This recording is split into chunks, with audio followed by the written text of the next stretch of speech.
Good morning, friends. Today we will study about first chapter of geography of 7th class.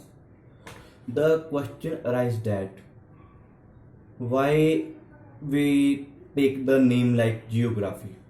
Like the name already indicate that geo means something related to earth. Why we call it geo? Because the shape of the earth is geoid. The proper shape of the earth according to astronomers it is geoid shape. So that we call when we link something with the earth we take the word geo. Okay, now we going further. We will discuss about the solar system and earth and the solar system. ਆਪਾਂ ਥੋੜਾ ਬਹੁਤ ਪੰਜਾਬੀ ਵਿੱਚ ਵੀ ਕਰਾਂਗੇ ਜਿਵੇਂ ਕਿ ਧਰਤੀ ਸੂਰਜ ਪਰਿਵਾਰ ਦਾ ਅੰਗ ਕਿਵੇਂ ਹੈ। ਜ਼ਿਆਦਾ ਆਪਾਂ ਪੰਜਾਬੀ 'ਚ ਕਰਾਂਗੇ ਕਿਉਂਕਿ ਪੜ੍ਹ ਤੁਸੀਂ ਸਾਰਿਆਂ ਨੇ ਲੈਣਾ ਹੀ ਹੈ। ਆਪਾਂ ਸਿਰਫ ਸਮਝਣ ਦੀ ਕੋਸ਼ਿਸ਼ ਕਰਾਂਗੇ, ਅੰਡਰਸਟੈਂਡ ਕਰਾਂਗੇ, ਬਾਕੀ ਪੜ੍ਹਨਾ ਸਾਰਾ ਕੁਝ ਬੰਦੇ ਦਾ ਆਪੋ ਆਪਣਾ ਹੁੰਦਾ। ਠੀਕ ਹੈ ਜੀ। ਪਹਿਲੀ ਗੱਲ ਆਪਾਂ ਸਾਰਿਆਂ ਨੇ ਆਕਾਸ਼ ਨੂੰ ਦੇਖਿਆ ਹੀ ਹੋਣਾ, ਉੱਪਰ ਵਾਲੇ ਆਕਾਸ਼ ਨੂੰ, ਕਿਸੇ ਬੰਦੇ ਦੀ ਗੱਲ ਨਹੀਂ ਕੀਤੀ ਆਪਾਂ। ਆਪਾਂ ਰਾਤ ਨੂੰ ਜਿਵੇਂ ਅਸਮਾਨ ਦੇਖਦੇ ਆ ਉਹਦੇ ਵਿੱਚ ਆਪਾਂ ਨੂੰ ਵੱਡੇ ਛੋਟੇ ਤਾਰੇ ਦਿਖਾਈ ਦਿੰਦੇ ਆ, ਕੁਛ ਜ਼ਿਆਦਾ ਚਮਕ ਰਹੇ ਹੁੰਦੇ ਆ, ਕੁਛ ਘੱਟ ਚਮਕ ਰਹੇ ਹੁੰਦੇ ਆ, ਤੇ ਉਹ ਕੰਟੀਨਿਊਸਲੀ ਟਵਿੰਕਲਿੰਗ ਕਰਦੇ ਰਹਿੰਦੇ ਆ। ਉਹਦਾ ਕਾਰਨ ਕੀ ਹੁੰਦਾ? ਉਹਦਾ ਕਾਰਨ ਇਹ ਹੁੰਦਾ ਹੈ ਕਿ ਉਹ ਆਪਣੇ ਤੋਂ ਬਹੁਤ ਦੂਰ ਹੁੰਦੇ ਆ। ਅਸਲ ਵਿੱਚ ਉਹ ਆਪਣੇ ਆਪ ਦੇ ਵਿੱਚ ਇੱਕ ਸੂਰਜ ਹੁੰਦੇ ਆ, ਬਹੁਤ ਵੱਡੇ ਹੁੰਦੇ ਆ, ਬਲਕਿ ਸੂਰਜ ਤੋਂ ਵੀ ਕਿਤੇ ਵੱਡੇ ਹੁੰਦੇ ਆ, ਪਰ ਉਹ ਆਪਣੇ ਤੋਂ ਬਹੁਤ ਦੂਰ ਹੁੰਦੇ ਆ। ਉਹਨਾਂ ਦੀ ਜਿਹੜੀ ਲਾਈਟ ਹੁੰਦੀ ਹੈ ਜਦੋਂ ਤੱਕ ਆਪਣੇ ਤੱਕ ਪਹੁੰਚਦੀ ਹੈ, ਉਹ ਜਿੰਨਾ ਟਾਈਮ ਲਗਾ ਕੇ ਆਪਣੇ ਤੱਕ ਪਹੁੰਚਦੀ ਹੈ, ਉਹ ਬਹੁਤ ਦੂਰੋਂ ਆਉਂਦੀ ਹੈ। ਉਹਨਾਂ ਨੂੰ ਬੜੀਆਂ ਪਰਤਾਂ ਵਿੱਚ ਦੀ ਲੰਘਣਾ ਪੈਂਦਾ ਹੈ, ਜਿਹਦੇ ਕਰਕੇ ਉਹ ਲਾਈਟ ਕਦੇ ਤਾਂ ਆਪਾਂ ਨੂੰ ਬਹੁਤ ਜ਼ਿਆਦਾ ਆਉਂਦੀ ਹੈ, ਕਦੇ ਬਹੁਤ ਘੱਟ ਆਉਂਦੀ ਹੈ, ਅਤੇ ਆਪਾਂ ਨੂੰ ਉਹ ਹਲਕੀ ਹਲਕੀ ਟਵਿੰਕਲਿੰਗ ਉਹਨਾਂ ਵਿੱਚ ਦਿਖਾਈ ਦਿੰਦੀ ਰਹਿੰਦੀ ਹੈ। ਕੁਝ ਬਿਲਕੁਲ ਸਟੇਬਲੀ ਬਰਾਈਟ ਕਰ ਰਹੇ ਹੁੰਦੇ ਨੇ, ਸਟੇਬਲੀ ਚਮਕ ਰਹੇ ਹੁੰਦੇ ਨੇ। ਉਹਨਾਂ ਵਿੱਚੋਂ ਕੁਝ ਪਲੈਨਟਸ ਵੀ ਹੁੰਦੇ ਨੇ ਜਾਂ ਕੁਝ ਸਟਾਰਸ ਵੀ ਹੁੰਦੇ ਨੇ, ਅਤੇ ਆਪਾਂ ਹੁਣ ਉਹਨਾਂ ਬਾਰੇ ਪ੍ਰੋਪਰ ਗੱਲ ਕਰਾਂਗੇ। ਅਤੇ ਜਿੰਨੀਆਂ ਵੀ ਆਪਣੇ ਸਪੇਸ ਦੇ ਵਿੱਚ ਬੋਡੀਜ਼ ਹੁੰਦੀਆਂ ਨੇ, ਸਨ ਹੋ ਗਿਆ, ਅਰਥ ਹੋ ਗਈ, ਮੂਨ ਹੋ ਗਿਆ ਜਾਂ ਸਟਾਰਸ ਹੋ ਗਏ, ਉਹਨਾਂ ਸਾਰਿਆਂ ਨੂੰ ਆਪਾਂ ਸਲੈਸਟੀਅਲ ਬੋਡੀਜ਼ ਕਹਿ ਦਿੰਦੇ ਹਾਂ। ਸਲੈਸਟੀਅਲ ਬੋਡੀਜ਼ ਮੀਨ ਕੋਈ ਵੀ ਬੋਡੀ ਜਿਹੜੀ ਸਪੇਸ ਨਾਲ ਰਿਲੇਟਡ ਹੋਵੇ। ਓਕੇ ਜੀ। ਅਤੇ ਹੁਣ ਆਪਾਂ ਅੱਗੇ ਦੀ ਗੱਲ ਕਰੀਏ। ਜਿਹੜੇ ਆਪਾਂ ਨੂੰ ਤਾਰੇ ਹੁੰਦੇ ਨੇ ਯਾਨੀ ਸਟਾਰਸ ਹੁੰਦੇ ਨੇ, ਇਹ ਸਮੂਹਾਂ ਦੇ ਵਿੱਚ ਪਾਏ ਜਾਂਦੇ ਨੇ, ਜਿਹਨਾਂ ਨੂੰ ਆਪਾਂ ਇੰਗਲਿਸ਼ ਦੇ ਵਿੱਚ ਕੌਂਸਟੀਲੇਸ਼ਨਸ ਕਹਿੰਦੇ ਹਾਂ। ਕੌਂਸਟੀਲੇਸ਼ਨਸ ਮਤਲਬ ਉਹਨਾਂ ਦੇ ਡਿਫਰੈਂਟ ਸ਼ੇਪਸ, ਡਿਫਰੈਂਟ ਉਹਨਾਂ ਦੀਆਂ ਆਕ੍ਰਿਤੀਆਂ। ਅਤੇ ਇੱਥੇ ਤੁਸੀਂ NCERT ਦੇ ਵਿੱਚ ਦੇਖ ਸਕਦੇ ਹੋ, ਇਹਨਾਂ ਨੇ ਸਪਤਰਿਸ਼ੀ ਦੀ ਫੋਟੋ ਵੀ ਦਿੱਤੀ ਹੈ, ਅਤੇ ਇਹਨਾਂ ਨੇ ਮੇਜਰ ਔਰ ਬਿਗ ਬੀਅਰ ਦੀ ਗੱਲ ਕੀਤੀ ਹੈ। ਮੇਜਰ ਨੂੰ ਹੀ ਬਿਗ ਬੀਅਰ ਕਹਿੰਦੇ ਆ, ਅਤੇ ਸਪਤਰਿਸ਼ੀ ਦੀ ਇਹਨਾਂ ਨੇ ਫੋਟੋ ਵੀ ਦਿੱਤੀ ਹੈ। ਅਤੇ ਜਿਹੜੇ ਇਹ ਸੱਤੋਂ ਤਾਰੇ ਹੈ ਇਹ ਆਪਾਂ ਨੂੰ ਇੱਕੋ ਹੀ ਸ਼ੇਪ ਵਿੱਚ ਦਿਖਾਈ ਦਿੰਦੇ ਆ। ਅਤੇ ਜਿਵੇਂ ਇਹ ਬੱਚੀ ਖੜੀ ਦੇਖ ਰਹੀ ਹੈ, ਇਹ ਇਹਨੂੰ ਨੌਰਥ ਸਾਈਡ ਵਿੱਚ ਇਹ ਇੰਡੀਕੇਟ ਕਰਦੇ ਆ ਨੌਰਥ ਸਟਾਰ ਨੂੰ ਵੀ। ਜਿਹੜਾ ਨੌਰਥ ਸਟਾਰ ਹੈ ਇਹ ਇੱਦਾਂ ਦਾ ਸਟਾਰ ਹੈ, ਇਹ ਐਵਰੀ ਟਾਈਮ ਆਪਾਂ ਉਹਨੂੰ ਨੌਰਥ ਵਿੱਚ ਹੀ ਦਿਖਾਈ ਦਿੰਦਾ ਹੈ। ਪੁਰਾਣੇ ਲੋਕੀ ਨੌਰਥ ਸਟਾਰ ਦੀ ਹੈਲਪ ਦੇ ਨਾਲ ਰਾਤ ਨੂੰ ਰਸਤੇ ਲੱਭ ਲੈਂਦੇ ਹੁੰਦੇ ਸੀ। ਠੀਕ ਹੈ ਜੀ। ਉਸ ਤੋਂ ਬਾਅਦ ਕੁਝ celestial bodies not have their own light. ਕੁਝ ਇੱਦਾਂ ਦੀਆਂ ਸੈਲੈਸਟੀਅਲ ਬੋਡੀਜ਼ ਹੁੰਦੀਆਂ ਨੇ ਜਿਨ੍ਹਾਂ ਕੋਲ ਉਹਨਾਂ ਦੀ ਆਪਦੀ ਲਾਈਟ ਨਹੀਂ ਹੁੰਦੀ, ਪਰ ਉਹ ਫਿਰ ਵੀ ਲਾਈਟ ਦਿੰਦੀਆਂ ਨੇ। ਉਹ ਹੋਰ ਸਟਾਰਸ ਤੋਂ ਲੈ ਕੇ ਲਾਈਟ ਆਪਾਂ ਨੂੰ ਦਿੰਦੀਆਂ ਨੇ, ਆਪਾਂ ਨੂੰ ਚਮਕਦੀਆਂ ਦਿਖਾਈ ਦਿੰਦੀਆਂ ਨੇ, ਅਤੇ ਉਹ ਉਹਨਾਂ ਸਟਾਰਸ ਦੇ ਅਰਾਊਂਡ ਘੁੰਮਦੀਆਂ ਰਹਿੰਦੀਆਂ ਨੇ। ਉਹਨਾਂ ਨੂੰ ਆਪਾਂ ਪਲੈਨਟਸ ਕਹਿੰਦੇ ਹਾਂ ਸਿੱਧੇ ਅਤੇ ਸਾਫ਼ ਲਫ਼ਜ਼ਾਂ ਦੇ ਵਿੱਚ। ਅਤੇ ਕੁਛ ਉਸ ਤੋਂ ਅੱਗੇ ਫਿਰ ਕੁਛ ਇੱਦਾਂ ਦੀਆਂ ਬੋਡੀਜ਼ ਹੁੰਦੀਆਂ ਨੇ ਜਿਹੜੀਆਂ ਉਹਨਾਂ ਪਲੈਨਟਸ ਦੇ ਆਸ-ਪਾਸ ਵੀ ਘੁੰਮਦੀਆਂ ਰਹਿੰਦੀਆਂ ਨੇ। ਉਹਨਾਂ ਕੋਲ ਵੀ ਉਹਨਾਂ ਦੀ ਆਪਣੀ ਲਾਈਟ ਨਹੀਂ ਹੁੰਦੀ, ਉਹ ਵੀ ਆਪਣੀ ਲਾਈਟ ਜਾਂ ਤਾਂ ਮੇਨ ਸਟਾਰ ਤੋਂ ਅਤੇ ਜਾਂ ਪਲੈਨਟ ਤੋਂ ਲੈਂਦੀਆਂ, ਅਤੇ ਉਹ ਪਲੈਨਟ ਦੇ ਆਸ-ਪਾਸ ਘੁੰਮਦੀਆਂ ਰਹਿੰਦੀਆਂ। ਉਹਨਾਂ ਨੂੰ ਆਪਾਂ ਸੈਟਲਾਈਟ ਕਹਿੰਦੇ ਹਾਂ। ਜਿਵੇਂ ਕਿ ਮੂਨ ਅਰਥ ਦੀ ਨੈਚੁਰਲ ਸੈਟਲਾਈਟ ਹੈ। ਠੀਕ ਹੈ ਜੀ। ਅਤੇ ਮੂਨ ਅਰਥ ਦੀ ਨੈਚੁਰਲ ਸੈਟਲਾਈਟ ਹੈ। ਜਿਹੜਾ ਮੂਨ ਆਪਣੇ ਤੋਂ ਤਕਰੀਬਨ 3,84,400 ਕਿਲੋਮੀਟਰ ਯਾਨੀ 3,48,400 ਕਿਲੋਮੀਟਰਸ ਦੂਰ ਹੈ। ਅਤੇ ਇਹ ਆਪਣਾ ਜਿਹੜਾ ਇੱਕ ਸਰਕਲ ਹੈ ਧਰਤੀ ਦੇ ਅਰਾਊਂਡ, ਕਿਉਂਕਿ ਜਿਹੜੇ ਪਲੈਨਟਸ ਹੈ ਇਹ ਸਟਾਰ ਦੇ ਅਰਾਊਂਡ ਸਰਕਲ ਕਰਦੇ ਆ, ਜਿਹੜੇ ਸੈਟਲਾਈਟਸ ਹੈ ਇਹ ਪਲੈਨਟ ਦੇ ਅਰਾਊਂਡ ਸਰਕਲ ਕਰਦੇ ਆ। ਬੜੀ ਸਿੰਪਲ ਜਿਹੀ ਚੀਜ਼ ਹੈ। ਜਦੋਂ ਇੱਕ ਮੂਨ ਜਾਂ ਇੱਕ ਸੈਟਲਾਈਟ ਸਰਕਲ ਕਰਦੀ ਹੈ, ਜਿਵੇਂ ਮੂਨ ਸਰਕਲ ਕਰਦਾ ਹੈ, ਇਹ ਆਪਣਾ ਪ੍ਰੋਪਰ ਇੱਕ ਸਰਕਲ 27 ਡੇਜ਼ ਦੇ ਵਿੱਚ ਕਵਰ ਕਰਦਾ ਹੈ। ਅਤੇ ਇਹਨਾਂ ਸਾਰੀਆਂ ਬੋਡੀਜ਼ ਦੀ ਦੋ ਟਾਈਪ ਦੀ ਸਪੀਡ ਹੁੰਦੀ ਹੈ, ਦੋ ਤਰ੍ਹਾਂ ਦੀ ਵੱਖੋ ਵੱਖਰੀ ਰਫ਼ਤਾਰ ਹੁੰਦੀ ਹੈ। ਇੱਕ ਤਾਂ ਡੇਲੀ ਸਪੀਡ ਹੁੰਦੀ ਹੈ, ਇੱਕ ਇਹਨਾਂ ਦੀ ਐਨੂਅਲ ਸਪੀਡ ਹੁੰਦੀ ਹੈ। ਜਿਹੜੀ ਇਹਨਾਂ ਦੀ ਡੇਲੀ ਸਪੀਡ ਹੁੰਦੀ ਹੈ, ਡੇਲੀ ਸਪੀਡ ਦੇ ਵਿੱਚ ਇਹ ਆਪਣੀ ਸਪਿਨ ਦੇ ਉੱਪਰ ਹੀ ਰੋਟੇਟ ਕਰਦੇ ਆ, ਯਾਨੀ ਕਿ ਕੋਈ ਚੀਜ਼ ਪਈ ਹੈ ਉਹ ਸਿਰਫ ਇੱਕ ਆਪਣੀ ਜਗ੍ਹਾ ਤੇ ਹੀ ਘੁੰਮ ਰਹੀ ਹੈ। ਤੇ ਮੂਨ ਦੀ ਆਪਣੀ ਜਗ੍ਹਾ ਤੇ ਘੁੰਮਣ ਦੀ ਸਪੀਡ ਤੇ ਅਰਥ ਦੇ ਅਰਾਊਂਡ ਘੁੰਮਣ ਦੀ ਸਪੀਡ ਬਰਾਬਰ ਹੈ। ਇਹ ਇੱਕ ਦਿਨ ਵਿੱਚ ਹੀ 27 ਡੇਜ਼ ਦੇ ਵਿੱਚ ਹੀ ਧਰਤੀ ਦੇ ਆਸ-ਪਾਸ ਘੁੰਮਦਾ ਹੈ, ਤੇ ਇਹਦੇ ਉੱਪਰ ਇੱਕ ਦਿਨ ਵੀ 27 ਡੇਜ਼ ਦਾ ਹੀ ਹੈ, ਯਾਨੀ ਕਿ ਧਰਤੀ ਦੇ ਆਸ-ਪਾਸ 27 ਡੇਜ਼ ਦੇ ਵਿੱਚ ਘੁੰਮਦਾ ਹੈ, ਤੇ ਆਪਣੇ ਧੁਰੇ ਤੇ ਵੀ, ਆਪਣੀ ਸਪਿਨ ਤੇ ਵੀ 27 ਡੇਜ਼ ਦੇ ਵਿੱਚ ਹੀ ਘੁੰਮਦਾ ਹੈ।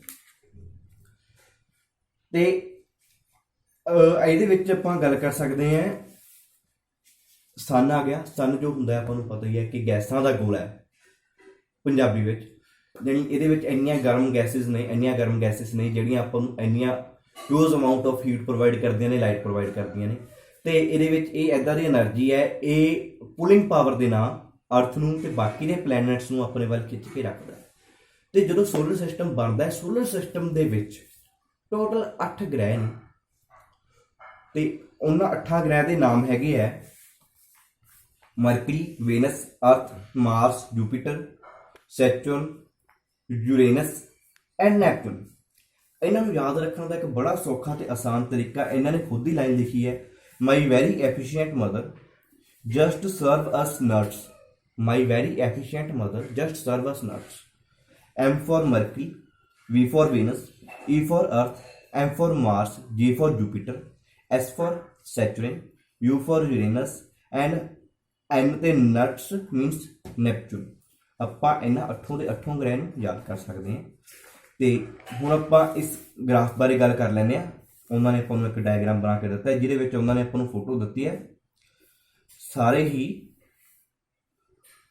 ਆਪਣੇ ਸੋਲਰ ਸਿਸਟਮ ਦੀ।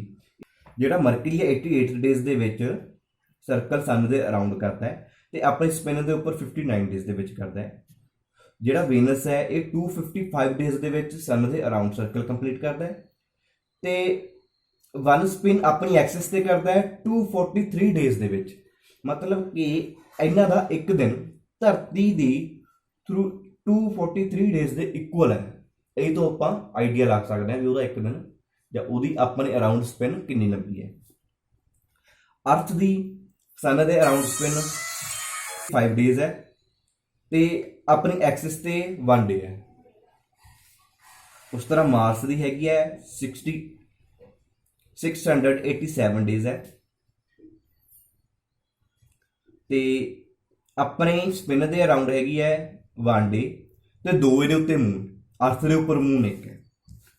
ਜੂਪੀਟਰ ਦੀ ਸਨ ਦੇ ਅਰਾਊਂਡ ਸਰਕਲ ਕੰਪਲੀਟ ਹੁੰਦਾ ਹੈ 11 years 11 months, ਤੇ ਇਹਦੀ ਸਪਿਨ ਹੈਗੀ ਹੈ 9 ਆਵਰਸ ਦੇ ਵਿੱਚ। ਸਪਿਨ ਦੇ ਅਰਾਊਂਡ ਸਰਕਲ 9 ਆਵਰਸ 56 ਮਿੰਟਸ ਦੇ ਵਿੱਚ ਕੰਪਲੀਟ ਹੁੰਦਾ ਹੈ। ਉਸ ਤਰ੍ਹਾਂ ਸੈਚਰਨ ਆਪਣਾ 1 ਸਾਲ ਕੰਪਲੀਟ ਕਰਦਾ ਹੈ 29 ਸਾਲਾਂ ਦੇ ਵਿੱਚ, ਯਾਨੀ ਕਿ 29 years 5 months ਦੇ ਵਿੱਚ ਵਨ ਸਪਿਨ ਵਨ ਸਰਕਲ ਸਨ ਦੇ ਅਰਾਊਂਡ ਪੂਰਾ ਕਰਦਾ ਹੈ। ਤੇ ਇੱਥੇ ਇੱਕ ਦਿਨ ਹੈਗਾ 10 ਘੰਟੇ 40 ਮਿੰਟ ਦਾ। ਨੰਬਰ ਆਫ ਮੂਨਸ ਹੈਗੇ ਆ 53। ਉਸ ਤਰ੍ਹਾਂ ਯੂਰੇਨਸ ਤੇ ਵਨ ਆਰਬਿਟ ਹੈ ਸਨ ਦੇ ਅਰਾਊਂਡ 48 ਡੇਜ਼ ਦਾ, ਤੇ ਇੱਕ ਦਿਨ ਹੈਗਾ 17 ਘੰਟੇ 14 ਮਿੰਟ ਦਾ। ਤੇ ਇੱਥੇ ਮੂਨਸ ਦੀ ਕਾਊਂਟਿੰਗ ਹੈਗੀ ਹੈ 27। ਉਸ ਤਰ੍ਹਾਂ ਨੈਪਚੂਨ ਹੈ, ਇਹ ਇੱਕ ਸਾਲ ਕੰਪਲੀਟ ਹੁੰਦਾ ਹੈ, ਯਾਨੀ ਕਿ ਇੱਕ ਆਰਬਿਟ ਦਾ ਸਰਕਲ ਕੰਪਲੀਟ ਹੁੰਦਾ ਹੈ 164 ਈਅਰਸ ਦੇ ਵਿੱਚ, ਤੇ ਇਹ ਆਪਣੇ ਧੁਰੇ ਦੇ ਦੁਆਲੇ, ਯਾਨੀ ਕਿ ਆਪਣੀ ਸਪਿਨ ਦੇ ਉੱਪਰ ਇੱਕ ਸਰਕਲ 16 ਆਰ 7 ਮਿੰਟਸ ਦੇ ਵਿੱਚ ਪੂਰਾ ਕਰਦਾ ਹੈ। ਇੱਥੇ ਨੰਬਰ ਆਫ ਮੂਨਸ 13 ਨੇ। ਇਹ ਸਾਰੇ ਹੀ ਜੋ ਗ੍ਰਹਿ ਨੇ ਇੱਕ ਸਪੈਸੀਫਿਕ ਲਾਈਨ ਦੇ ਉੱਪਰ ਘੁੰਮਦੇ ਨੇ। ਉਸ ਸਪੈਸੀਫਿਕ ਲਾਈਨ ਨੂੰ ਆਪਾਂ ਇਹਨਾਂ ਦਾ ਫਿਕਸਡ ਪਾਥ ਕਹਿ ਸਕਦੇ ਹਾਂ। ਇਹਨਾਂ ਨੂੰ ਆਪਾਂ ਮੇਨਲੀ ਆਰਬਿਟਸ ਕਹਿੰਦੇ ਹਾਂ, ਠੀਕ ਹੈ ਜੀ। ਤੇ ਇਸ ਤੋਂ ਪਹਿਲਾਂ 2016 ਤੋਂ ਪਹਿਲਾਂ ਆਪਾਂ ਪਲੂਟੋ ਨੂੰ ਵੀ ਇਹਦੇ ਵਿੱਚ ਕਾਊਂਟ ਕਰਦੇ ਸੀ, ਬਟ ਇੰਟਰਨੈਸ਼ਨਲ ਐਸਟਰੋਨੋਮਿਕਲ ਯੂਨੀਅਨ ਨੇ ਪਲੂਟੋ ਨੂੰ ਗ੍ਰਹਿ ਮੰਨਣ ਤੋਂ ਇਨਕਾਰ ਕਰਤਾ, ਕਿਉਂਕਿ ਉਹਦੇ ਵਿੱਚ ਪ੍ਰੋਪਰ ਇੱਕ ਪਲੈਨਟ ਵਾਲੀਆਂ ਫੀਚਰਸ ਨਹੀਂ ਸੀਗੀਆਂ, ਉਹਦੇ ਵਿੱਚ ਪ੍ਰੋਪਰ ਇੱਕ ਪਲੈਨਟ ਵਾਲੀਆਂ ਪ੍ਰੋਪਰਟੀਜ਼ ਨਹੀਂ ਸੀਗੀਆਂ। ਇਸ ਕਰਕੇ ਉਹਨਾਂ ਨੇ ਪਲੂਟੋ ਨੂੰ ਸੀਰਸ 2003 UB 313 ਨਾਮ ਦਿੱਤਾ ਤੇ ਹੁਣ ਆਪਾਂ ਉਹਨੂੰ ਗ੍ਰਹਿ ਨਹੀਂ ਮੰਨਦੇ। ਇਸੇ ਤਰ੍ਹਾਂ ਐਸਟ੍ਰੋਨੋਮਰਸ ਕੌਣ ਹੁੰਦੇ? ਐਸਟ੍ਰੋਨੋਮਰਸ ਉਹ ਬੰਦੇ ਹੁੰਦੇ ਆ ਜਿਹੜੇ ਆਪਾਂ ਨੂੰ ਇਹਨਾਂ ਬਾਰੇ ਸਟੱਡੀ ਕਰਕੇ ਦੱਸਦੇ ਆ ਕਿ ਕਿਹੜੀ ਚੀਜ਼ ਕੀ ਹੈ ਤੇ ਕਿਹੜੀ ਚੀਜ਼ ਕੀ ਹੈ। ਇਸੇ ਤਰ੍ਹਾਂ ਆਪਣੇ ਇੰਡੀਆ ਦੇ ਇੱਕ ਬਹੁਤ ਮਹਾਨ ਐਸਟ੍ਰੋਨੋਮਰ ਸੀਗੇ ਆਰਿਆ ਭੱਟਾ, ਜਿਨ੍ਹਾਂ ਨੇ ਆਪਾਂ ਨੂੰ ਦੱਸਿਆ ਸੀ ਕਿ ਸੂਰਜ ਇੱਕ ਜਗ੍ਹਾ ਖੜਾ ਰਹਿੰਦਾ ਹੈ ਤੇ ਧਰਤੀ ਉਹਦੇ ਆਸ-ਪਾਸ ਗੇੜਾ ਕੱਢਦੀ ਹੈ, ਜਦ ਕਿ ਪਹਿਲਾਂ ਲੋਕ ਇਹ ਸਮਝਦੇ ਸੀ ਕਿ ਧਰਤੀ ਖੜੀ ਹੈ ਤੇ ਸੂਰਜ ਆਸੇ-ਪਾਸੇ ਗੇੜਾ ਕੱਢਦਾ ਹੈ। ਕੁਝ ਬੰਦੇ ਇਹ ਵੀ ਕਹਿੰਦੇ ਸੀ ਕਿ ਧਰਤੀ, ਕੋਈ ਕਹਿੰਦਾ ਸੀ ਬੈਲ ਦੇ ਸਿੰਗਾਂ ਤੇ ਖੜੀ ਹੈ, ਕੋਈ ਕਹਿੰਦਾ ਸੀ ਸ਼ੀਸ਼ਨਾਗ ਦੇ ਫਣ ਤੇ ਖੜੀ ਹੈ। ਤੇ ਹੁਣ ਗੱਲ ਆ ਗਈ ਜੀ, ਜਿਹੜਾ ਅਰਥ ਹੈ, ਅਰਥ ਆਪਣਾ ਫਿਫਥ ਲਾਰਜੈਸਟ ਪਲੈਨਟ ਹੈ ਸੋਲਰ ਸਿਸਟਮ ਦਾ, ਤੇ ਇਹਨੂੰ ਆਪਾਂ ਜੀਓਡ ਸ਼ੇਪ, ਇਹਦੀ ਜੋ ਸ਼ੇਪ ਹੈ ਉਹ ਜੀਓਡ ਸ਼ੇਪ ਹੈ, ਇਹਨੂੰ ਜੀਓਡ ਸ਼ੇਪ ਦੇ ਨਾਲ ਜਾਣਦੇ ਹਾਂ। ਜੋ ਲਾਈਟ ਹੈ, ਸਨ ਤੋਂ ਲੈ ਕੇ ਲਾਈਟ, ਇਹਨਾਂ ਦੋਨਾਂ ਦੇ ਵਿੱਚ, ਸਨ ਤੇ ਅਰਥ ਦੇ ਵਿੱਚ 15 ਕਰੋੜ ਕਿਲੋਮੀਟਰ ਦਾ ਫਾਸਲਾ ਹੈ, ਡਿਸਟੈਂਸ 15 ਕਰੋੜ ਕਿਲੋਮੀਟਰ ਦਾ ਹੈ, ਜਾਣੀ ਕਿ 150 ਮਿਲੀਅਨ ਕਿਲੋਮੀਟਰਸ ਦਾ ਡਿਸਟੈਂਸ ਹੈ ਦੋਨਾਂ ਦੇ ਵਿੱਚ। ਉੱਥੋਂ ਜੋ ਲਾਈਟ ਸਨ ਦੀ ਆਉਂਦੀ ਹੈ ਜਾਂ ਜੋ ਲਾਈਟ ਟਰੈਵਲ ਕਰਦੀ ਹੈ ਸਪੇਸ ਦੇ ਵਿੱਚ, ਉਹਦੀ ਪ੍ਰੋਪਰ ਸਪੀਡ ਹੈ ਜੀ 3 ਲੱਖ ਕਿਲੋਮੀਟਰ ਪਰ ਸੈਕਿੰਡ। ਤੇ ਇੱਕ ਇੰਟਰਸਟਿੰਗ ਫੈਕਟ ਹੈ ਕਿ ਜੋ ਮੂਨ ਤੇ ਪਹਿਲਾ ਜਾਣ ਵਾਲਾ ਬੰਦਾ, ਪਹਿਲਾ ਜਾਣ ਵਾਲਾ ਇਨਸਾਨ, ਉਹਦਾ ਨਾਮ ਹੈ ਨੀਲ ਆਰਮਸਟਰੋਂਗ। ਤੇ ਇਹਨੂੰ ਕੁਝ ਬੱਚੇ ਬਾਹੂਬਲੀ ਵੀ ਕਹਿ ਦਿੰਦੇ ਆ, ਕਿਉਂਕਿ ਬਾਹੂ ਬਣੇ ਆਮ ਤੇ ਸਟਰੋਂਗ ਬਣੇ ਬਲੀ। ਤੇ ਨੀਲ ਆਰਮਸਟਰੋਂਗ ਪਹਿਲਾ ਬੰਦਾ ਸੀ ਜੋ ਮੂਨ ਤੇ ਪਹੁੰਚਿਆ ਸੀ। ਆਪਾਂ ਹੁਣ ਗੱਲ ਕਰੀਏ ਐਸਟਰੋਇਡਸ ਦੀ। ਐਸਟਰੋਇਡਸ ਹੁੰਦੇ ਆ, ਇਹ ਬੜੀਆਂ ਨਿਊਮਰਸ ਬੋਡੀਜ਼ ਹੁੰਦੀਆਂ, numerous tiny bodies which also move around the sun. These bodies are called asteroids. ਇਹ ਬਹੁਤ ਛੋਟੀਆਂ ਬੋਡੀਜ਼ ਹੁੰਦੀਆਂ ਜਿਹੜੀਆਂ ਸਨ ਦੇ ਅਰਾਊਂਡ ਘੁੰਮਦੀਆਂ। ਇਹ ਇੰਨੀਆਂ ਵੱਡੀਆਂ ਨਹੀਂ ਹੁੰਦੀਆਂ ਵੀ ਆਪਾਂ ਇਹਨਾਂ ਨੂੰ ਪਲੈਨਟ ਦਾ ਨਾਮ ਦੇ ਦਈਏ। ਤੇ ਇਹ ਕਈ ਵਾਰ ਐਸਟ੍ਰੋਨੋਮਰਸ ਦੁਆਰਾ ਦੱਸਿਆ ਵੀ ਜਾਂਦਾ ਹੈ ਕਿ ਇਹ ਹੋ ਸਕਦਾ ਹੈ ਕਿਸੇ ਟਾਈਮ ਇੱਕ ਪਲੈਨਟ ਹੋਵੇ ਤੇ ਉਸ ਤੋਂ ਬਾਅਦ ਇਹ ਬਸਟ ਹੋਣ ਕਰਕੇ ਛੋਟੀਆਂ ਨਿਊਮਰਸ ਬੋਡੀਜ਼ ਬਣ ਗਈਆਂ। ਇਹ ਜ਼ਿਆਦਾ ਆਪਾਂ ਨੂੰ ਮਾਰਸ ਤੇ ਜੂਪੀਟਰ ਦੇ ਆਸ-ਪਾਸ ਦੇਖਣ ਨੂੰ ਮਿਲਦੀਆਂ। ਤੇ ਆਪਾਂ ਨੂੰ ਇੱਕ ਡਾਇਗਰਾਮ ਦੇ ਵਿੱਚ ਇੱਕ ਐਸਟਰੋਇਡ ਬੈਲਟ ਵੀ ਦੇਖਣ ਨੂੰ ਮਿਲ ਰਹੀ ਹੈ ਜਿੱਥੇ ਇਹ ਐਸਟਰੋਇਡਸ ਜ਼ਿਆਦਾ ਪਾਏ ਜਾਂਦੇ ਹਨ ਤੇ ਇਹਨਾਂ ਨੂੰ ਆਪਾਂ ਐਸਟਰੋਇਡਸ ਕਹਿੰਦੇ ਆ। ਤੇ ਮੈਟਰੋਇਡਸ ਜੋ ਹੁੰਦੇ ਆ, ਮੈਟਰੋਇਡਸ ਸਮਾਲ ਪੀਸ ਆਫ ਰੌਕਸ ਹੁੰਦੇ ਆ, ਜਾਂ ਚਟਾਨਾਂ ਦੇ ਛੋਟੇ ਟੁਕੜੇ, ਜਾਂ ਕਈ ਵਾਰ ਇਹ ਗੈਸਿਸ ਦੇ ਗੋਲੇ ਵੀ ਹੁੰਦੇ ਆ, ਛੋਟੀਆਂ ਗੈਸਾਂ ਇਕੱਠੀਆਂ ਹੋਈਆਂ ਹੁੰਦੀਆਂ, ਨੈਬੂਲਾਸ ਹੁੰਦੇ ਆ ਤੇ ਉਹਨਾਂ ਨੂੰ ਆਪਾਂ ਮੈਟਰੋਇਡਸ ਕਹਿੰਦੇ ਆ। ਇਹ ਫ੍ਰੀਲੀ ਮੂਵ ਕਰਦੇ ਰਹਿੰਦੇ ਆ ਸਪੇਸ ਵਿੱਚ, ਇਹ ਕਿਸੇ ਚੀਜ਼ ਨਾਲ ਜੁੜੇ ਨਹੀਂ ਹੁੰਦੇ। ਕਈ ਵਾਰ ਕੀ ਹੁੰਦਾ ਹੈ, ਜਦੋਂ ਕੋਈ ਮੈਟਰੋਇਡਸ ਅਰਥ ਦੇ ਵਿੱਚ ਐਂਟਰ ਕਰ ਜਾਂਦਾ ਹੈ, ਅਰਥ ਦੀਆਂ ਪਰਤਾਂ ਦੇ ਵਿੱਚ ਐਂਟਰ ਕਰ ਜਾਂਦਾ ਹੈ, ਤਾਂ ਏਅਰ ਦੇ ਨਾਲ ਫ੍ਰੈਕਸ਼ਨ ਕਰਕੇ ਉਹਨੂੰ ਅੱਗ ਲੱਗ ਜਾਂਦੀ ਹੈ ਤੇ ਉਹ ਆਪਾਂ ਨੂੰ ਇੱਕ ਸਲਾਈਟਲੀ ਲਾਈਨ ਦਿਖਾਈ ਦਿੰਦੀ ਹੈ, ਚਮਕਦਾ ਹੋਇਆ ਦਿਖਾਈ ਦਿੰਦਾ ਹੈ। ਕਈ ਵਾਰ ਉਹ ਪ੍ਰੋਪਰ ਨਾ ਜਲਦਾ ਹੋਇਆ ਆ ਕੇ ਧਰਤੀ ਤੇ ਡਿੱਗ ਪੈਂਦਾ ਹੈ ਤੇ ਧਰਤੀ ਤੇ ਡਿੱਗ ਕੇ ਉਹ ਇੱਕ ਗੋਲਾ ਕ੍ਰੀਏਟ ਕਰ ਦਿੰਦਾ ਹੈ।